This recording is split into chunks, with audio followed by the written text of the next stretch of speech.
dari kelompok 4 penurunan titik beku dari kelas 12 IPA 3. Perkenalkan, nama saya Nadia Putri Kinanti Ganda. Nama saya Indro Ramadhani. Saya Selvi Ramadhani. Selamat menyaksikan Chemistry. Proses pembekuan suatu zat cair terjadi apabila suhu diturunkan sehingga jarak antar partikel sedemikian dekat satu sama lain, dan akhirnya bekerja gaya tarik-menarik molekul yang sangat kuat.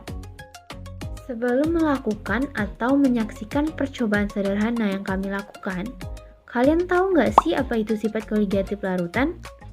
Jadi, sifat koligatif larutan yaitu sifat larutan yang hanya bergantung pada jumlah partikel zat terlarut yang ada di dalam larutan dan tidak bergantung pada jenis zat terlarut.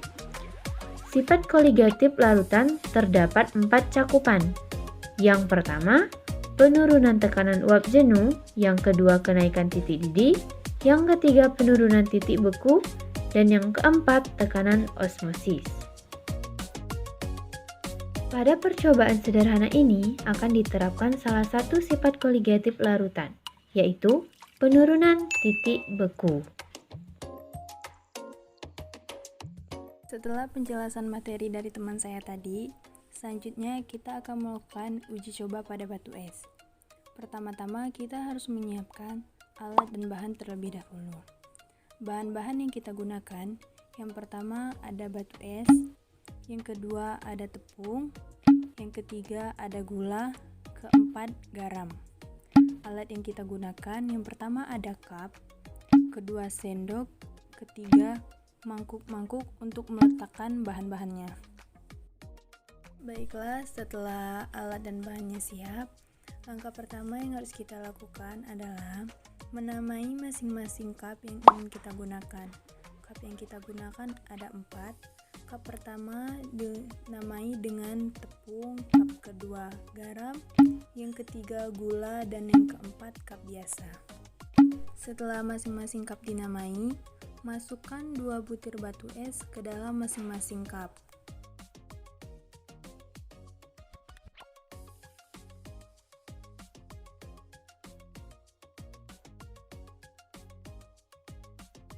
Setelah memasukkan 2 butir batu es ke dalam masing-masing cup, masukkan 1 sendok tepung, 1 sendok garam, dan 1 sendok gula ke masing-masing cup yang telah diberi nama.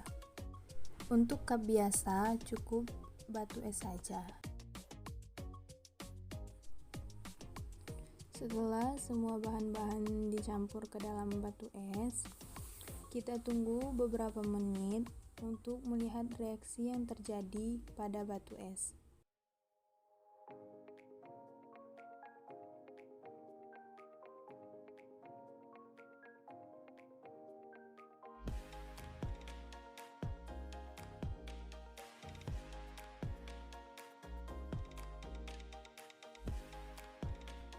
Setelah batu es dikeluarkan dari masing-masing cup, kita lihat berapa banyak jumlah batu es yang mencair pada masing-masing cup. Dan ini yang pertama, ada cup yang berisikan batu es yang telah dicampuri dengan gula. Pada cup ini, 1 batu es masih utuh dan 1 lagi batu es tidak utuh.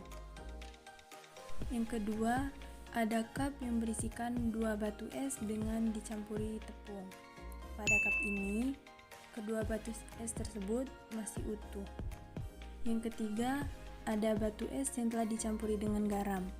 Pada cup ini, batu es mencair lebih banyak dibandingkan 2 cup sebelumnya. Dan keadaan batu es dalam cup garam tersebut menyisakan 2 batu es yang telah berukuran kecil. Cup selanjutnya berisikan batu es yang tanpa dicampuri dengan bahan-bahan lainnya. Pada cup ini, batu es juga mencair, tetapi batu es masih tetap utuh, dua-duanya dalam keadaan yang masih bagus. Dan bisa kita lihat dari video, kadar air yang dihasilkan dari masing-masing batu es itu berbeda-beda. Kadar air yang dihasilkan dari batu es yang telah dicampuri dengan gula, tepung, garam, dan batu es biasa itu semuanya berbeda-beda.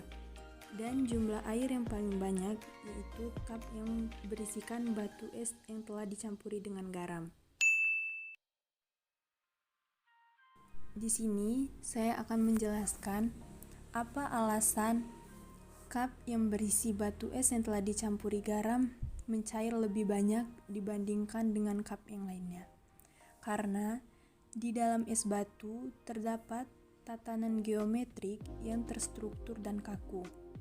Tatanan ini rusak ketika garam masuk yang mengakibatkan molekul-molekul air bebas bergerak dan membuat wujud es batu menjadi cair. Lalu, garam yang ditambahkan pada es batu juga menurunkan titik beku dari es batu. Akibatnya, es batu yang ditaburi oleh garam meleleh lebih cepat dari antara es batu yang lainnya. Di tempat-tempat yang memiliki musim dingin, biasanya akan terdapat salju yang akan mengganggu jalannya transportasi. Maka dari itu, digunakanlah garam yang dapat menurunkan titik beku salju itu, sehingga salju dapat meleleh dengan cepat dan tidak menghambat laju transportasi. Es batu yang misalnya akan membeku pada titik 0 derajat Celcius, ketika ditaburi garam, titik bekunya turun menjadi misalnya dari minus 10 derajat Celcius, maka dari itu jika biasanya es batu tersebut dapat tetap beku dan bertahan pada 0 derajat Celcius, pada percobaan ini es batu sudah meleleh karena titik bekunya menjadi min 10 derajat Celcius, bukan 0 derajat Celcius lagi. Itulah percobaan dari kelompok kami, semoga dapat bermanfaat bagi kita semua. Kami ucapkan terima kasih. Wassalamualaikum warahmatullahi wabarakatuh.